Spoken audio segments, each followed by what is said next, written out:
ঈদ মানে আনন্দ। আসুন আমরা আত্মীয় পরিজন পাড়া প্রতিবেশী সহ সকলের সঙ্গে ঈদ মানেই পর্দায় তার মুখ, 24 ঘন্টার অন্তত 6 ঘন্টা তার দখলে। পদ্মা সেতু, মেট্রো রেল আর এক্সপ্রেসওয়ের মুখরোচক গল্প, হরেক পদের বিকল্প রেসিপি, ঘসেটি বেগমের মতোই তার পরামর্শের জোর। গরুর মাংসের বদলে কাঁঠাল খান, পেঁয়াজ ছাড়া রাঁধেন মাংসের পদ, কাঁচা মরিচ রোদে শুকিয়ে বোতলে ভরুন, তারপর সারা বছর জলে ভিজিয়ে তরকারিতে দিন। অবশ্য কপাল ভালো, তিনি গরুর বদলে কাঁঠাল জবাই দেওয়ার পরামর্শটা দিয়ে যেতে পারেননি। আলাপে আলাপে টেলিভিশন চ্যানেলগুলো হয়ে উঠেছিল ঘরের উঠোন। 10টা খবরের 8:30টাই থাকত তার। ইচ্ছায় হোক আর অনিচ্ছায় তার মুখ দেখাতেই হতো, তবে তাতেও মন ভরত না তার। তিনি বিটিভির তৎকালীন বস্তা পচা রদ্দি মার্কা তেল তেলে খবর প্রচারও বাধ্যতামূলক করেছিলেন, যাতে তার কথা তার তরিকা মাফিক জনগণকে দেখাতেই হবে। এক কথায়, মানুষ যে প্যাচাল আত্মীয় স্বজনের সঙ্গে সারেন, স্বজনহীন আপা সেসব আলাপও করতেন টিভিতে।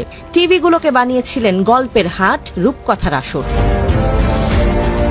এমনকি ঈদের আগের দিন যদি গণভবনে তার একটি মুরগি ডিম পারত, তবেও খবর হতো।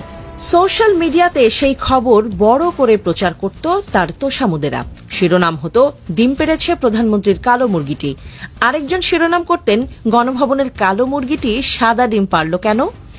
আরেকজন আবার আরও একটু সরেস, তার শিরোনাম, প্রধানমন্ত্রীর উন্নয়নের ছোঁয়ায় কালো মুরগি পেড়েছে সাদা ডিম।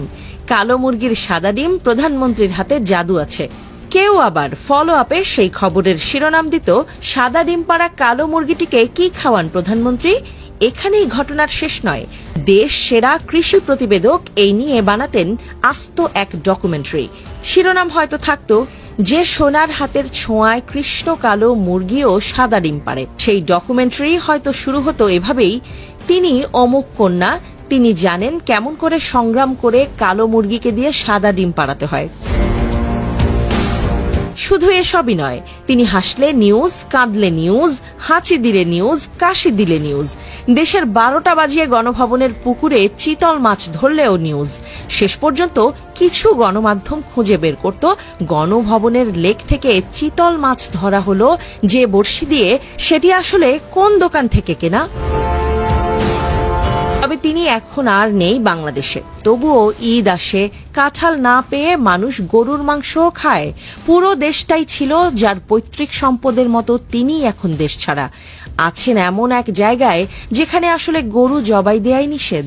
গরুর মাংস ছুঁলে জাত যায়, পিটিয়ে মেরে ফেলা হয়। কাঁঠালই এখন তার শেষ ভরসা, হয়তো একেই বলে নিয়তি।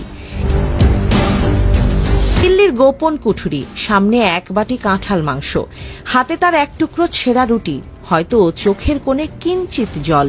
তিনি কাঁদছেন, গরুর মাংস না পাওয়ার বেদনা তিনিও এখন বোঝেন। বহুদিন তার মুখটিও কেউ দেখছে না পর্দায়, তার অস্তিত্ব এখন কেবল অডিও কল। তিনি আছেন, তবুও নেই। একদিন যার দাপটে কাপটে ধরা, তিনিই এখন অচ্ছুত, অবাঞ্ছিত।